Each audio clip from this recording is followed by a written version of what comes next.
Haleluya.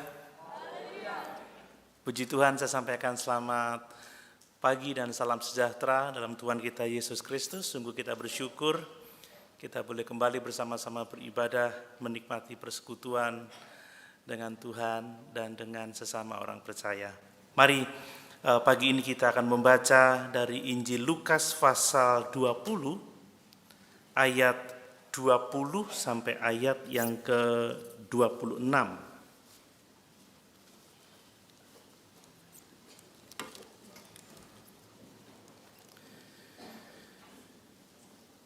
Injil Lukas pasal 20 ayat 20 sampai 26.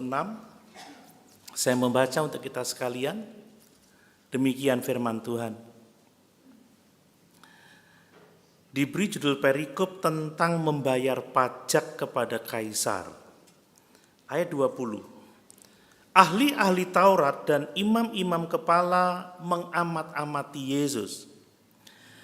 Mereka menyuruh kepadanya mata-mata yang berlaku seolah-olah orang jujur, supaya mereka dapat menjeratnya dengan suatu pertanyaan dan menyerahkannya kepada wewenang dan kuasa wali negeri.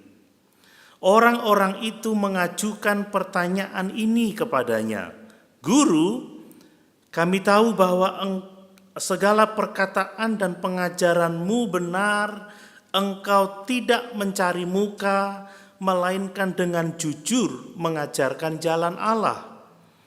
Apakah kami diperbolehkan membayar pajak kepada kaisar atau tidak?"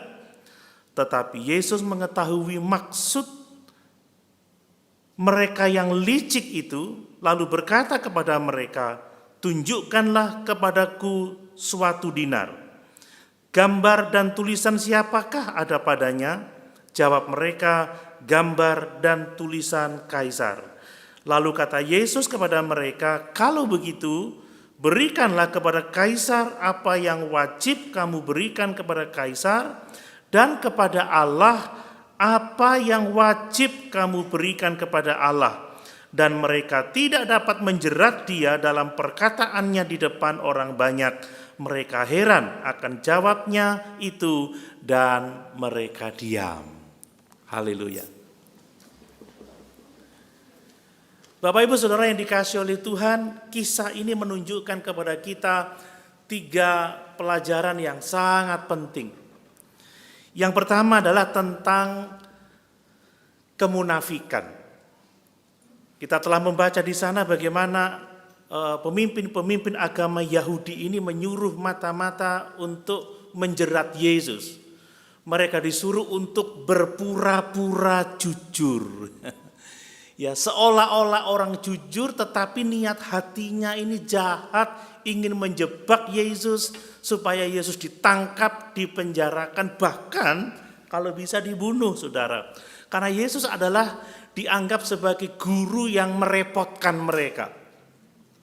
2 minggu yang lalu kita telah belajar bagaimana guru ini telah menjungkir balikkan bait suci, membersihkan bait suci dari hal-hal yang tidak benar.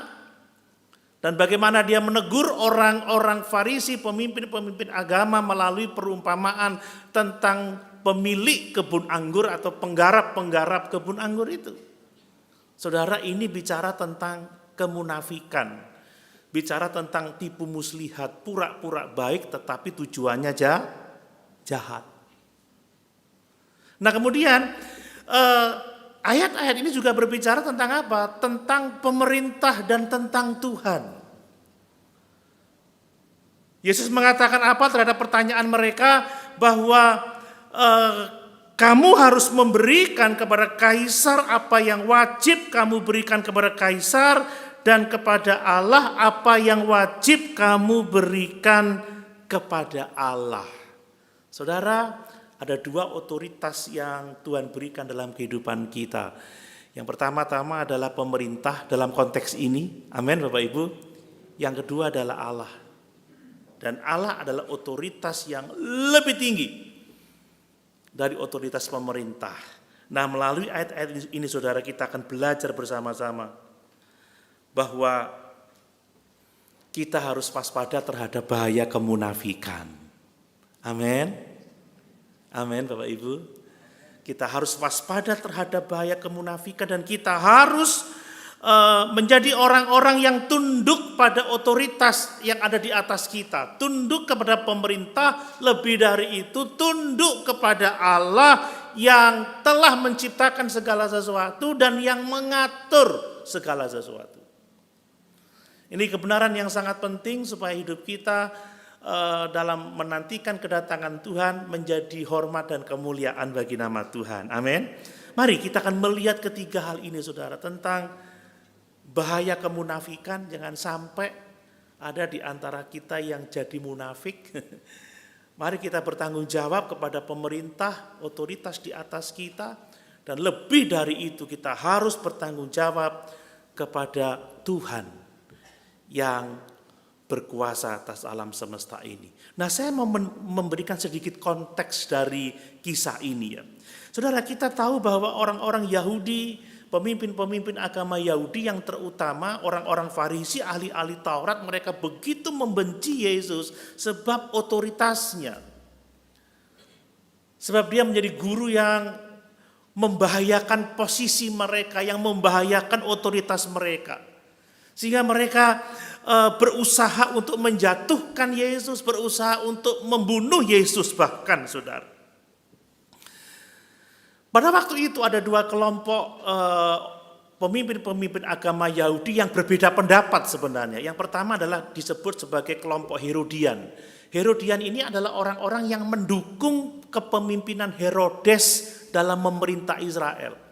Dan kelompok Herodian ini mendukung pemerintah sehingga dia mendukung pembayaran pajak kepada Roma, kepada Kaisar. Tetapi orang-orang Farisi saudara, yang lainnya saudara adalah orang-orang yang membenci Herodes. Dan tidak hanya membenci Herodes, mereka ini membenci para pendukung Herodes, orang-orang Herodian ini. Mereka adalah orang yang terus bertengkar sebenarnya, terus berkelahi. Tetapi kita melihat di sini karena mereka punya kepentingan bersama untuk menjatuhkan Yesus, untuk menjerat Yesus, untuk menangkap Yesus, mereka bersatu saudara. Dan untuk menjerat Yesus mereka menyuruh orang untuk berpura-pura baik. Berpura-pura jujur, seolah-olah jujur. Tetapi dengan niat yang sangat jahat untuk menjerat Yesus. Dan setelah memberikan pujian yang begitu luar biasa. Saudara, biasa kalau orang pura-pura baik dan mau menjerat itu biasanya memberi pujian saudara ya. Guru, engkau seorang guru yang baik, engkau guru yang benar. Pengajaranmu benar, pengajaranmu baik, engkau mengajar dengan jujur, engkau tidak memihak dan lain sebagainya. Tetapi kemudian dia mengajukan pertanyaan yang menjebak. Apakah kami diperbolehkan membayar pajak kepada kaisar atau tidak? Saudara, ini pertanyaan yang dilematis. Kalau dijawab boleh, orang-orang Farisi marah. Wah, dia bukan Mesias karena dia mendukung kaisar. Karena Yesus tidak bersikap tegas terhadap kaisar.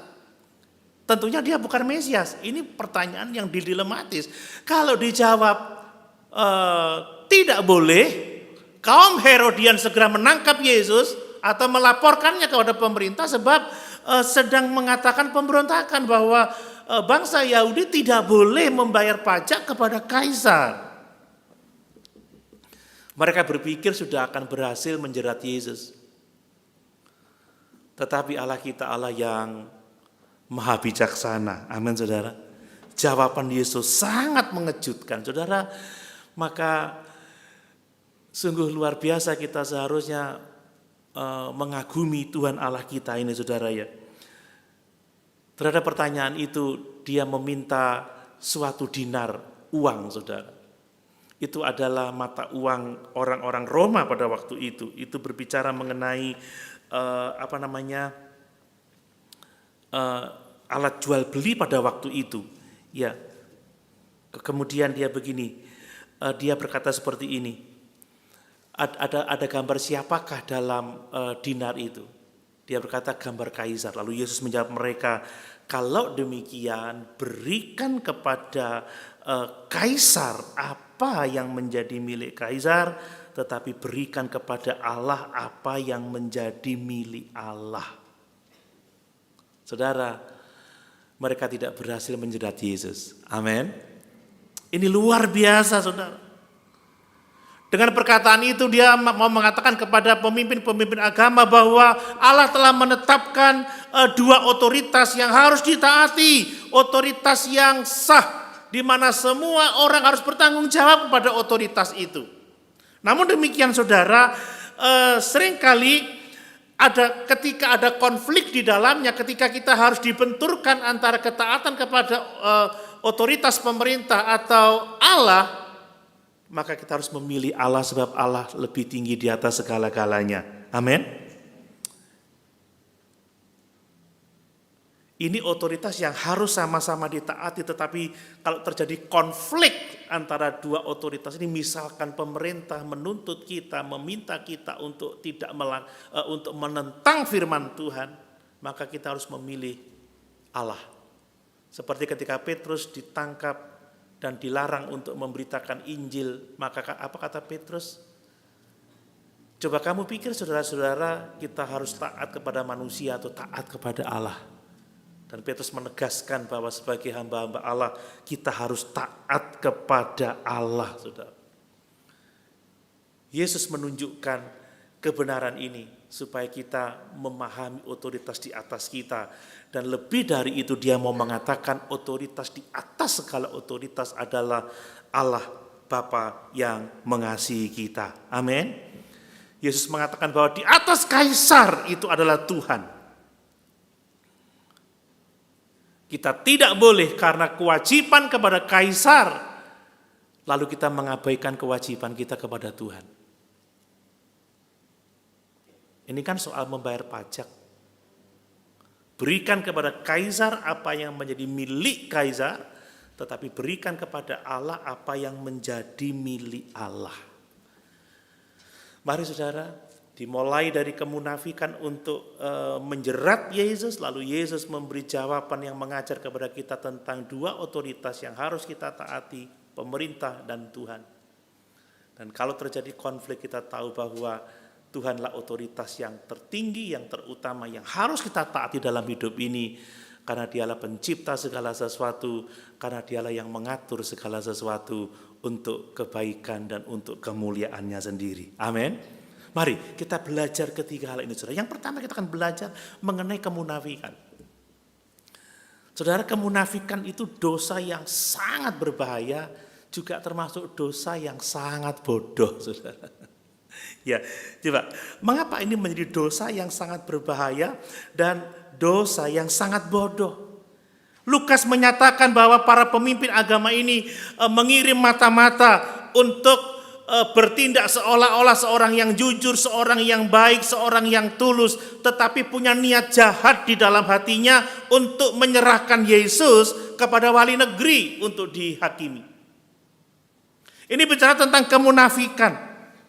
Nah, mengapa orang-orang Farisi, orang-orang Herodian melakukan ini? Saudara, mereka ingin tetap terlihat baik di hadapan orang-orang yang begitu kagum terhadap Yesus. Ini orang-orang yang munafik.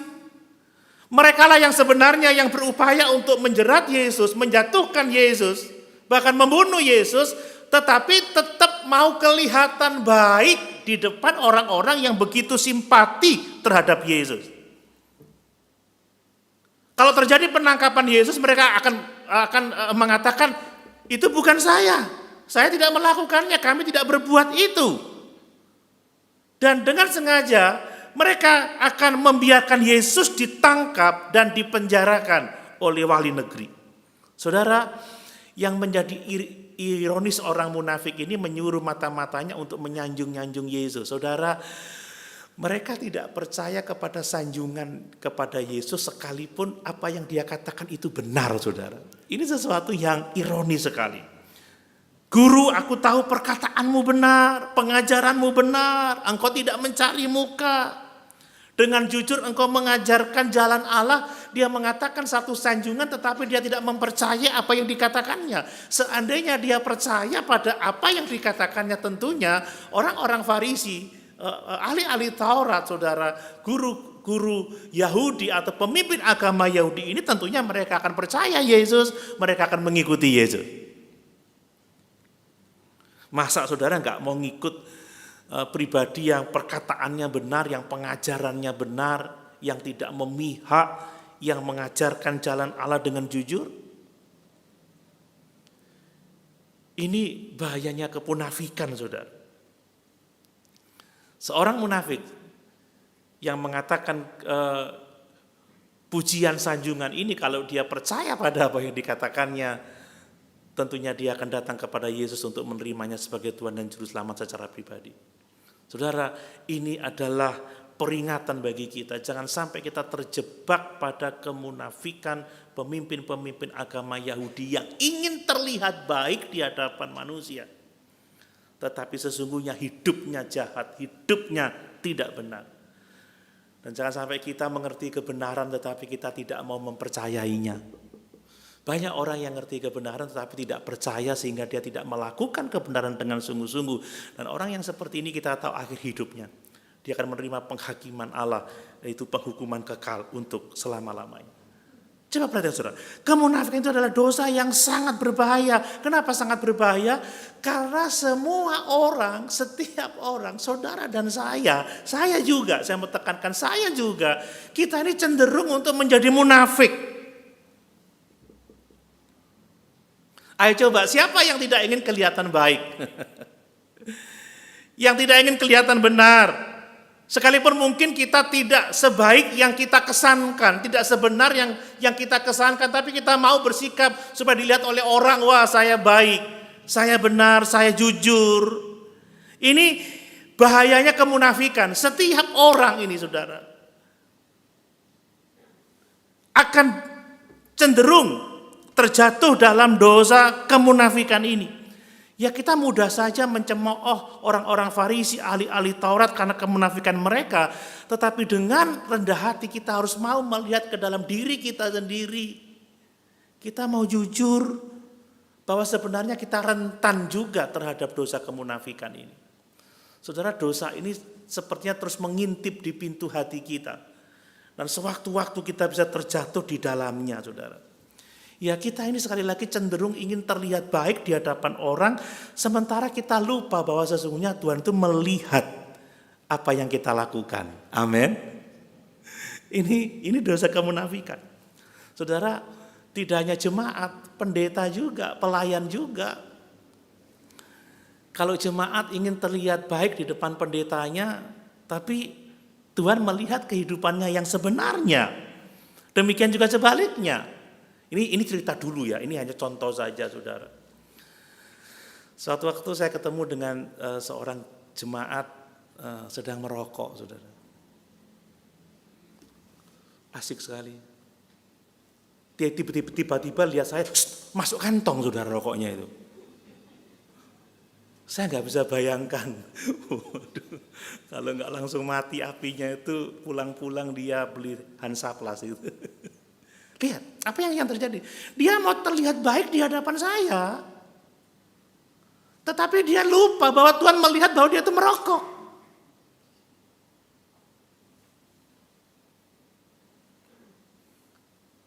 Maaf, saya tidak bicara tentang seseorang di ruangan ini hanya contoh saja.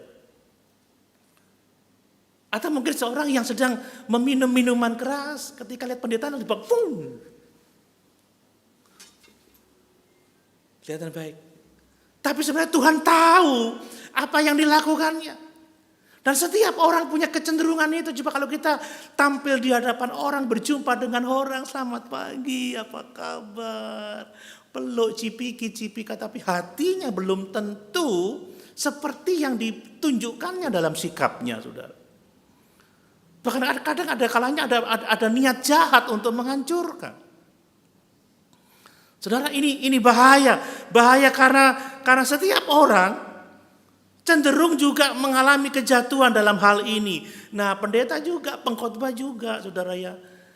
Wah, Kalau khotbah seolah-olah memberi kesan bahwa dia sudah tahu segala-galanya, dia sudah ngerti segala-galanya, dia yang paling benar. Kalau udah kesaksian, semua yang baik yang disaksikannya tidak pernah mau jujur bahwa dia juga ada kekurangan, dia juga ada kelemahan.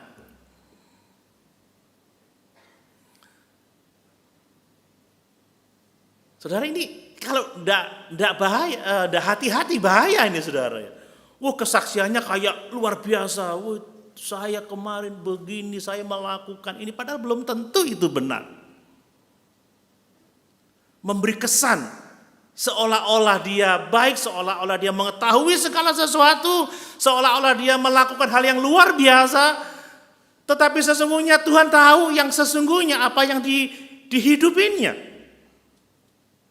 Dan saya harus berhati-hati, makanya kenapa seringkali saya memberikan contoh itu keluarga saya sendiri, diri saya sendiri, bukan yang muluk-muluk luar biasa indah.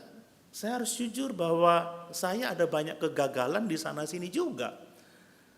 Terus saya mengatakan bahwa tidak ada seorang pun yang sempurna dalam kekudusan, tetapi setiap kita harus bertumbuh dalam kekudusan. Amin, saudara. Ya, kita nggak perlu munafik, kita nggak perlu malu, tetapi saya juga tidak mengajarkan saudara harus men-sharekan semua segala sesuatu. Itu juga tidak benar, itu juga tidak bijaksana, saudara. Tetapi kita harus menghindari yang namanya kemunafikan, sebab Tuhan benci orang-orang munafik. Sekalipun kita dapat membodohi manusia, kita tidak dapat membodohi Tuhan. Amin. Tuhan tahu kelicikan orang-orang ini, saudara ya. Tuhan tahu apa yang mereka pikirkan, Tuhan tahu apa yang mereka rencanakan. Soalnya kadang-kadang kalau ada orang yang memuji saya di depan istri saya gitu ya, ya Pak Doni itu sabar sekali ya. Sampai rumah dia ngomong gini, Pak, ada yang bilang kamu sabar sekali apa nih, gitu saudara. Dia kan tahu, dia kan tahu siapa saya. Dan kalau ada orang yang memuji saya, kamu sabar sekali ya, enggak juga, kadang saya marah juga, kadang saya juga salah juga. Saudara, kita harus menerima bahwa diri kita tidak sempurna. Dan dalam hubungan ini saya juga harus menerima bahwa Bapak Ibu juga melakukan kesalahan, dan Bapak Ibu juga harus menerima juga bahwa saya juga melakukan kesalahan. Tetapi tidak berarti bahwa kita mau tetap diam tinggal dalam kesalahan. Amin. Amin. Tidak berarti juga kita harus mengatakan segala sesuatu yang mungkin kegagalan kita, kekeliruan kita. Tidak. Tetapi jangan kita memberi kesan seolah-olah kita jauh lebih baik dari sesungguhnya keadaan kita. Lebih baik pertama-tama kita jujur akan diri kita, karena dengan kejujuran kita akan bertumbuh dalam kebenaran seperti yang Tuhan kehendaki dalam kehidupan kita. Amin. Ini penting, saudara. Ini berbahaya karena setiap orang bisa terjatuh di dalamnya. Orang-orang Farisi aja munafik, ahli-ahli kitab itu saudara ya. Pemimpin-pemimpin agama itu munafik. Nah kemudian ini adalah dosa yang sangat bodoh. Karena Tuhan selalu melihat keadaan kita yang sesungguhnya. Sekali lagi seperti tadi saya katakan, kita bisa menipu orang tetapi kita tidak bisa menipu Tuhan. Kita bisa bersandiwara di hadapan manusia, tetapi kita tidak bisa bersandiwara di hadapan Tuhan. Tuhan selalu dapat melihat apa yang kita lakukan, motivasi kita, apa yang menjadi pikiran kita. Allah mengerti semuanya itu. Kita membaca Yesus melihat kelicikan hati mereka. Saya membaca dalam bahasa aslinya saudara. Saya bandingkan dengan bahasa Ibrani bahwa ternyata kata licik ini adalah kata yang digunakan oleh setan untuk menipu Adam, untuk menipu Hawa saudara. Sekali lagi Yesus dapat melihat kemunafikan kita. Yesus tahu persis keadaan hati kita. Coba baca Ibrani 4 ayat yang ke-13. Ibrani pasal 4 ayat yang ke-13. Demikian firman Tuhan. Dan tidak ada suatu makhluk pun yang tersembunyi di hadapannya. Sebab segala sesuatu telanjang dan terbuka di depan mata Dia, yang kepadanya kita harus memberikan pertanggungan jawab. Amin. Tidak ada yang tersembunyi. Tuhan melihat segala sesuatu, dikatakan segala sesuatu telanjang di hadapan Tuhan. Kita tidak bisa menutupi apapun juga, itu sebabnya saudara, dosa itu tidak harus disembunyikan, dosa tidak harus ditutupi, dosa harus diakui di hadapan Tuhan. Karena hanya dengan mengaku dosa, kita akan menerima pengampunan. Saudara, rugi nutupi dosa di hadapan Tuhan itu rugi, Tuhan tahu kok. Manusia mungkin bisa kita bohongi, tapi tidak dengan Tuhan. Makanya kata Yohanes dalam 1 Yohanes pasal 1 ayat yang ke-9, jika kita mengaku dosa kita, maka Allah itu setia dan adil. Allah akan mengampuni kita dari segala dosa kita, dan Allah akan menyucikan kita dari segala kejahatan. Saudara, kita tidak perlu takut terbuka, karena justru dengan keterbukaan kepada Tuhan, kita mengalami pengudusan. Amin. Kita mengalami penyucian.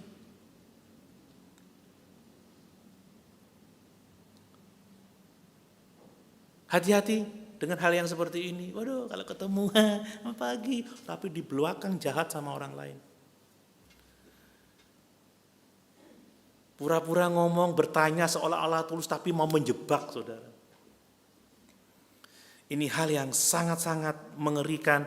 Ini adalah dosa yang sangat-sangat berbahaya, karena semua kita bisa jatuh dalam dosa ini. Dan ini dosa yang bodoh, sebab Tuhan melihat segala sesuatu tentang kehidupan kita. Itu sebabnya Paulus di dalam 1 Tesalonika pasal 2 ayat yang keempat, dia berkata, aku bukan hidup untuk menyukakan manusia, tetapi aku hidup untuk menyukakan Allah yang menguji hati kita. Amin, saudara. Kalau kita mau menyukakan manusia, kita bisa saja berbohong, kita bisa saja berdusta, membuat kesaksian-kesaksian yang sepertinya luar biasa, padahal palsu. Saya baru dikirim sebuah video khotbah tentang seorang ibu yang bertemu dengan Tuhan, dibawa ke depan sebuah danau, lalu di situ ada permadani, kemudian dia diajak ke atas permadani, dan permadaninya itu bisa terbang, saudara. Dia diajak keliling dengan permadani. Kok jadi ingat Aladin saya ya? Karpet, magic karpet.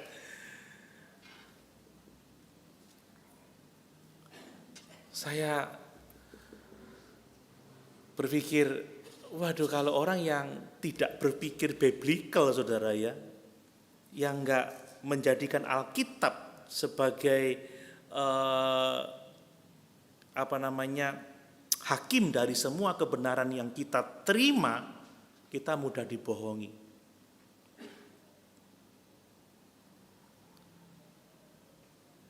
Saya pikir pada waktu dia dibawa Tuhan dengan magic carpet itu, seharusnya dia videokan ya supaya viral ya. Guys, aku bersama Yesus guys. Guys, ini danaunya guys, keren guys. Guys, aku terbang guys. Enggak. Coba kalau ada yang bisa memvideokan seperti itu. Jangan-jangan itu kemunafikan, ingin terlihat rohani, terlihat lebih dikasihi Tuhan, menjadi hamba Tuhan yang supranatural, yang mengalami pengalaman-pengalaman rohani yang luar biasa. Tetapi mungkin itu adalah itu adalah kebohongan, dan itu sangat mengerikan. Mari kita, saudara, hidup bukan untuk menyukakan manusia, bahkan jangan menyukakan diri kita sendiri, tetapi mari kita hidup untuk menyukakan Allah yang menguji hati kita.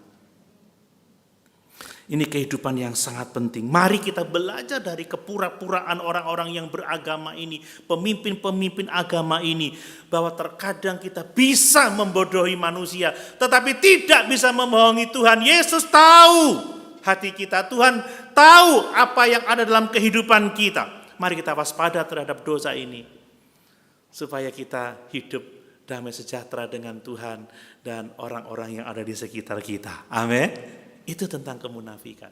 Nah, yang kedua, Tuhan bicara tentang tunduk pada otoritas pemerintah. Nah, ini sudah tahun politik, saudara. Sepertinya ini cocok untuk kita diskusikan. Tapi saya tidak akan membahas terlalu detail ya, karena ini akan panjang. Saudara, Perhatikan lagi perkataan itu, berikanlah kepada kaisar apa yang wajib kamu berikan kepada kaisar. Jadi kita melihat bahwa Allah telah menetapkan pemerintah itu sebagai otoritas bagi kita. Pemerintah punya lingkup otoritas, saudara, dan ini harus ditaati, direspon dengan baik, direspon dengan benar. Nah, ini otoritas yang sebenarnya ditetapkan oleh Allah untuk kebaikan kita. Jadi pemerintah itu ditetapkan oleh Allah untuk kebaikan kita, untuk kebaikan masyarakat. Coba kita lihat di dalam Roma 13 ayat 1. Roma 13 ayat 1. Nanti Bapak Ibu bisa membaca sampai ayat 7. Ayat 1. Tiap-tiap orang harus takluk kepada pemerintah yang di atasnya, sebab tidak ada pemerintah yang tidak berasal dari Allah, dan pemerintah yang ada ditetapkan oleh Allah. Bapak Ibu, kita harus percaya bahwa pemimpin bangsa ini ditetapkan oleh Tuhan.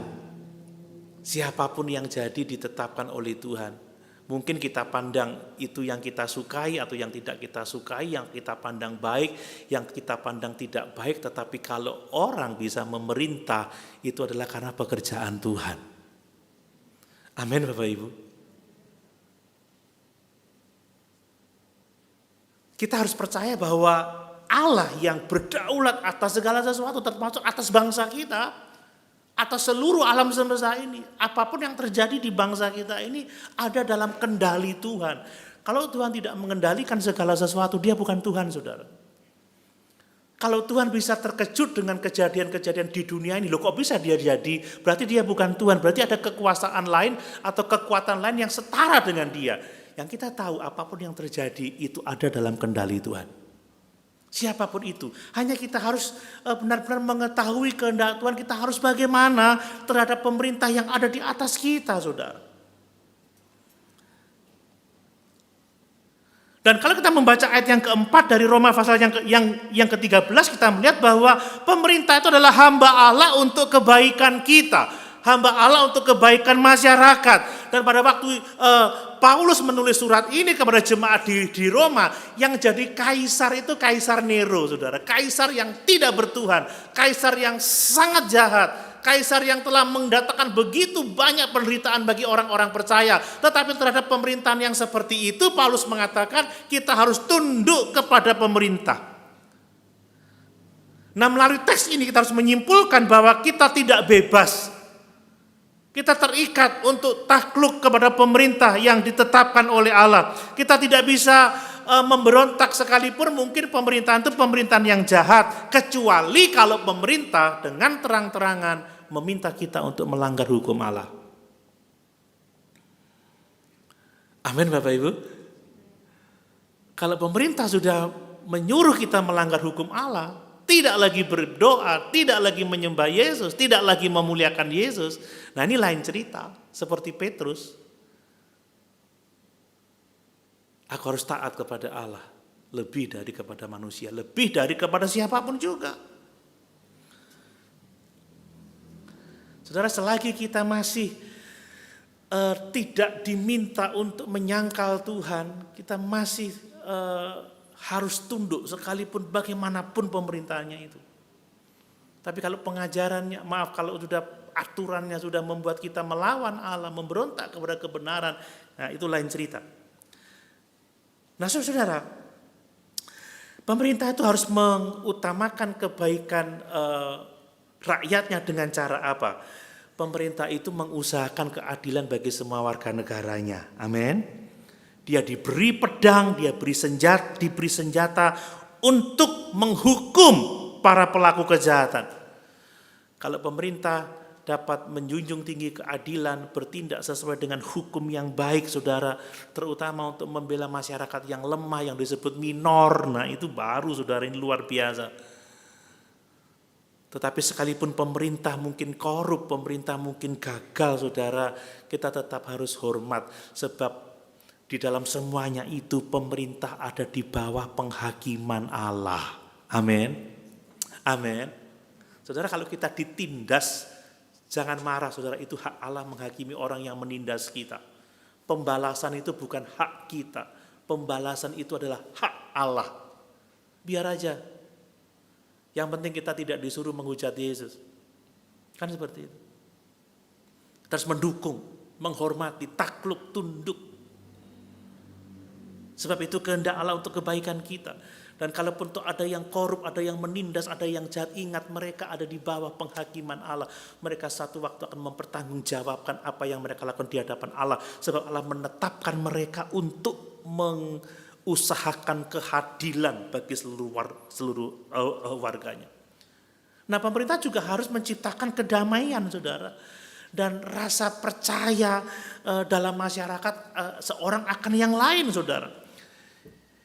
Pemerintah itu harus dapat memungkinkan warganya untuk apa? Menjalani kehidupan dengan tentram, menjalani kehidupan dengan damai, kan begitu, saudara.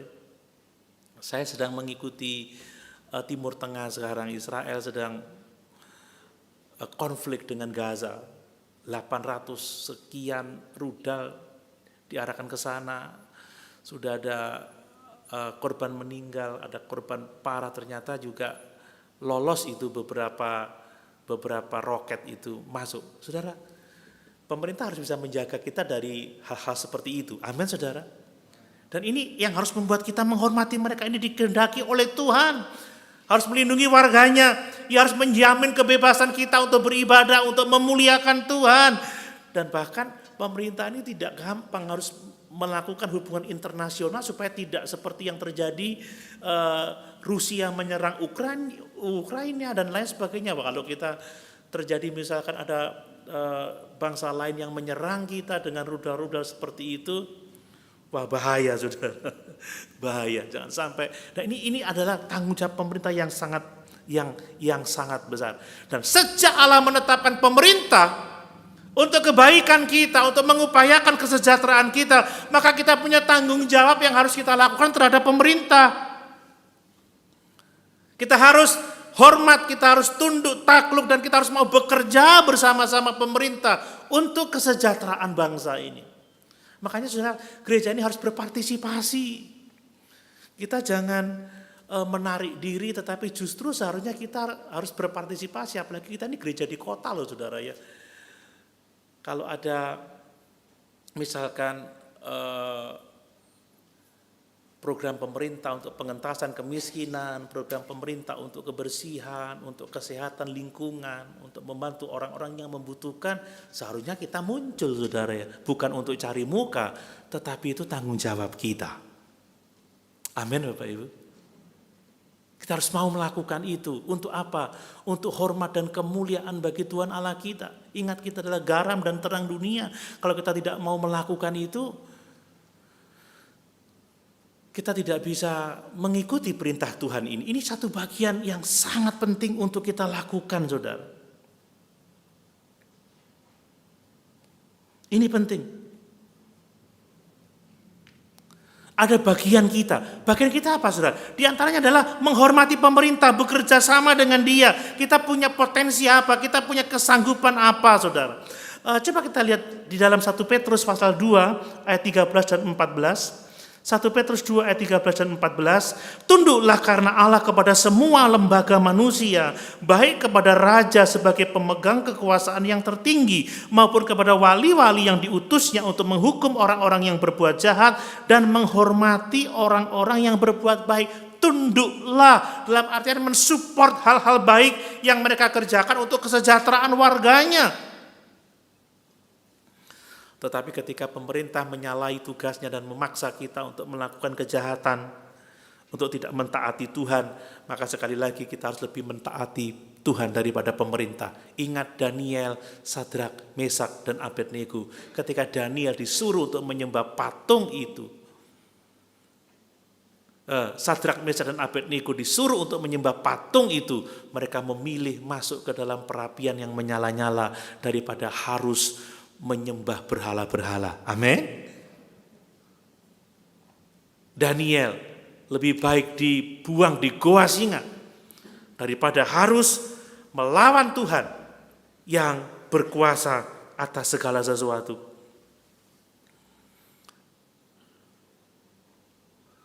Saya tidak melihat di Alkitab Yesus itu menyarankan untuk menggulingkan pemerintah yang sudah ada, itu saya tidak melihat. Bahkan Paulus juga tidak mengajarkan itu.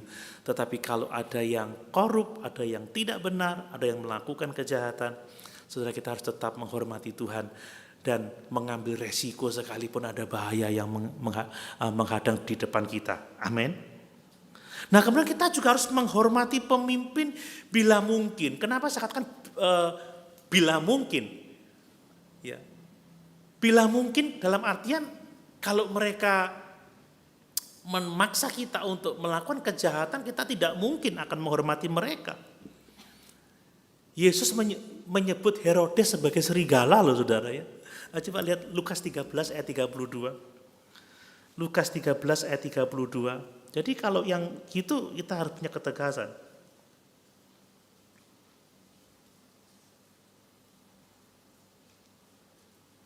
Lukas 13 ayat 32.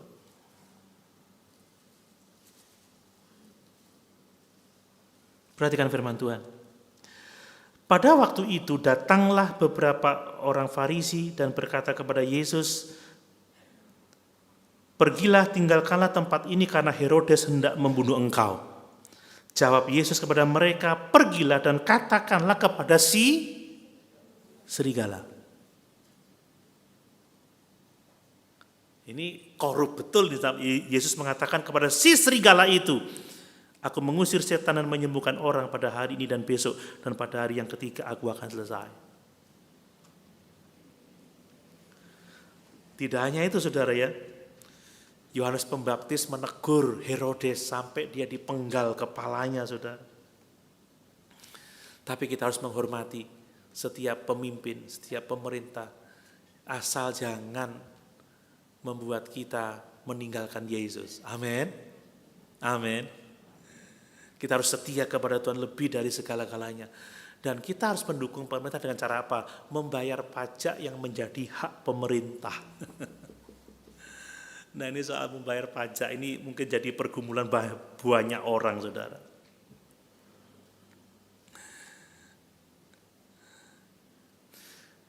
Berikan kepada kaisar apa yang menjadi milik kaisar dan berikan kepada Allah apa yang menjadi milik Allah. Pertama-tama, kita tidak mungkin menolong pemerintah untuk bisa melakukan pembangunan, mengupayakan kesejahteraan kalau kita tidak membayar pajak. Ternyata Yesus mengajarkan orang Kristen untuk membayar pajak.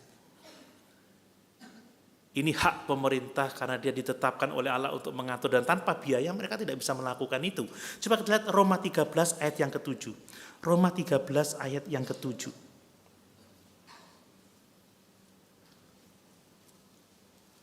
Demikian firman Tuhan. Bayarlah kepada semua orang apa yang harus kamu bayar. Pajak kepada orang yang berhak menerima pajak, cukai kepada orang yang berhak menerima cukai, rasa takut kepada orang yang berhak menerima rasa takut, dan hormat kepada orang yang berhak menerima hormat. Kita tidak boleh berhutang apapun juga. Amin, saudara? Apa yang menjadi hak orang harus kita bayar. Pajak untuk yang berhak menerima pajak. Cukai untuk yang berhak menerima cukai. Rasa takut untuk yang berhak menerima rasa takut. Rasa hormat untuk yang berhak menerima rasa hormat. Makanya pesan Tuhan kepada anak-anak, hormatilah ayahmu dan ibumu. Itu hak orang tuamu. Hormatilah pemimpin-pemimpin rohanimu. Itu adalah pemimpin-pemimpin yang ditetapkan untuk memelihara jiwamu. Kalau pajak, bayar. Saudara, ini adalah kehendak Allah. Kita tidak boleh menahan apa yang menjadi hak orang lain.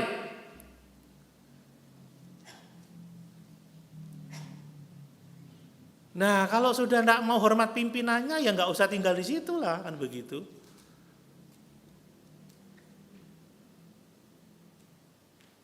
Pemimpin dianggap seperti apapun juga kalau enggak membuat kita menjadi meninggalkan Tuhan, hormati, itu haknya, saudara. Saudara, bahkan di kepemimpinan manapun juga enggak ada yang sempurna kok, tapi saya belajar hormat, saya belajar tunduk, saya belajar taat, tapi seringkali juga kita tidak dihormati, tidak menerima hormat yang seharusnya kita terima. Makanya orang yang tidak memberikan hak, orang yang memiliki hak itu, kata Tuhan, bahaya hidupnya. Ya, hai anak-anak, hormatilah ayahmu dan ibumu supaya panjang umurmu di bumi dan supaya baik keadaanmu. Ini bukan kehendak manusia, ini kehendak Tuhan. Bayar kepada orang yang berhak menerimanya. Jadi jangan sampai kalau ngomong soal pajak, saudara, kita tidak memberikan hak-hak yang seharusnya menjadi milik pemerintah. Ini menjadi bagian yang sangat penting. Ya, semuanya harus dibayar. Untuk pemerintah ya, untuk cukai ya, yang untuk yang lain ya. Jangan sampai kita rajin yang satu, yang lain diabaikan. Enggak, aku sudah enggak punya uang lagi, kenapa? Tak pakai bayar pajak, tidak lagi memberikan hak yang lain, tanggung jawab yang lain. Itu juga keliru. Kita harus punya, istilahnya kita harus sudah bisa membayar semua yang harus kita bayar.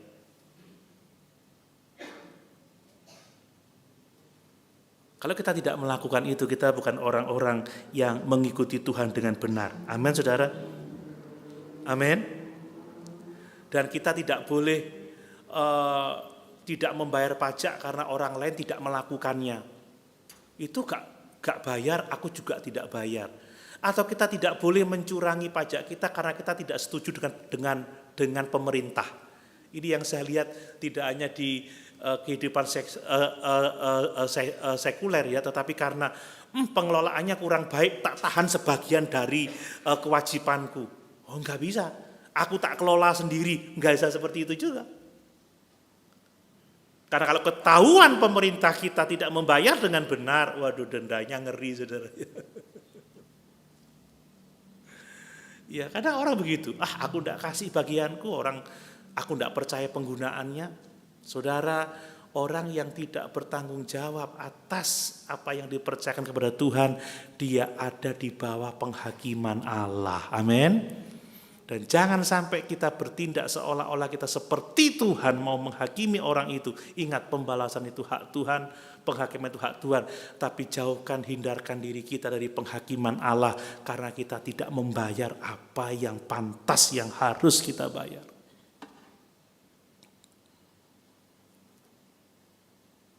Ingat, kata Paulus, setiap orang akan mempertanggungjawabkan semua perbuatannya, apakah itu baik, apakah itu buruk. Orang akan menerima upah sesuai dengan yang dilakukannya. Kemudian saudara, orang Kristen harus berdoa untuk pemimpin, untuk pemerintah. Amin. Kata Paulus, kita harus berdoa untuk raja-raja, untuk semua pembesar. Ya, kita berdoa supaya kita dapat menjalani kehidupan yang tenang, yang tertib, yang aman, dan kita bisa beribadah, memuliakan Tuhan, melaksanakan kehendak Tuhan dengan baik. Kita juga harus berdoa supaya ada pertobatan. Karena tidak semua pemerintah benar. Saudara, ngeri kan kalau orang-orang Kristen yang viral diadili karena kejahatan. Ya, ternyata koruptor pajak yang anaknya pakai Rubicon itu ternyata orang Kristen dan lain sebagainya. Oh, ini ngeri, saudara ya. Dan kalau bisa orang Kristen ini juga menginjili, memberitakan kebenaran kepada pemerintah kalau ada kesempatan. Seperti Paulus menginjili Agripa, Paulus menginjili Festus dan istri mereka. Dan banyak orang dari keluarga kaisar yang percaya Yesus karena pelayanan Paulus. Kalau seorang pejabat pemerintah melakukan kehendak Tuhan, hidup benar, pengaruhnya akan besar dan bisa membawa jiwa-jiwa untuk kemuliaan Tuhan. Amin. Tetapi kita juga harus berani menghadapi pemerintahan yang korup, saudara. Tidak berarti bahwa kita akan berperang, mau menggulingkan dan lain sebagainya. Tetapi kita harus berani menyatakan teguran, nasihat seperti yang dilakukan oleh Petrus, oleh Paulus, oleh Daniel ketika dia menegur Nebukadnezar atas kesalahannya, termasuk Yohanes Pembaptis ketika dia menegur Herodes sekalipun buahnya kepalanya dipenggal. Tetapi itu kewajiban yang tidak boleh tidak kita harus lakukan. Mari kita melakukan yang benar sesuai dengan kehendak Tuhan. Amin. Yang terakhir, saudara, kita harus tunduk kepada Tuhan di atas segala-galanya. Yesus mengatakan, berikan kepada Allah apa yang wajib kamu berikan kepada Allah. Lihat, Yesus meminta suatu dinar yang dicap dengan gambar kaisar, dan dia mengatakan ini milik kaisar, kembalikan apa yang menjadi milik kaisar. Dan tidak tahukah kita, saudara, bahwa Allah menciptakan kita segambar dan serupa dengan Allah. Kita dicap gambar Allah dalam kehidupan kita. Amin. Kita adalah milik Allah karena ada gambar Allah dalam kehidupan kita. Dan kalau kita dicap dengan gambar Allah, kalau kita diciptakan segambar dengan Allah, maka Allah punya otoritas atas kita. Kita adalah milik Dia. Kita harus memberikan apa yang menjadi hak Tuhan. Itulah seluruh kehidupan kita harus dipersembahkan kepada Tuhan. Makanya saudara, dikatakan oleh Rasul Paulus, demi kemurahan Allah aku menasihatkan kamu supaya kamu mempersembahkan tubuhmu sebagai persembahan yang hidup, yang kudus, yang berkenan kepada Allah. Itu adalah ibadahmu yang sejati. Seperti pemerintah memiliki otoritas karena koin itu dicap gambar kaisar. Demikianlah Allah punya otoritas atas kita sebab kita diciptakan segambar dan serupa dengan Dia. Kita ini milik Tuhan. Berikan apa yang menjadi milik Tuhan. Dan milik Tuhan bukan cuma uang kita, mobil kita, rumah kita, tanah kita, apapun itu. Tapi diri kita pun adalah milik Tuhan. Sudahkah engkau memberikan hidupmu sebagai persembahan yang hidup, yang kudus, yang berkenan kepada Allah? Saudara, ini milik Tuhan. Ini ada gambar Allah di dalam kehidupan kita. Saya mau mengatakan kita ini berhutang segala sesuatu kepada Tuhan. Kita berhutang kepada Tuhan atas keberadaan kita, atas hidup kita. Dia punya hak untuk memiliki kita. Semua kepemilikan Tuhan, Tuhan punya hak atas kepemilikan kita.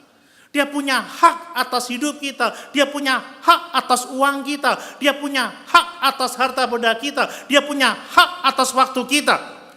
Jika kita tidak menyerahkan sepenuhnya kepada Tuhan, sesungguhnya kita tidak taat kepada otoritas yang tertinggi. Allah pencipta langit dan bumi. Allah yang mengatur segala sesuatu. Saudara, orang-orang Farisi ini menentang Yesus, sang pemilik kebun anggur ini.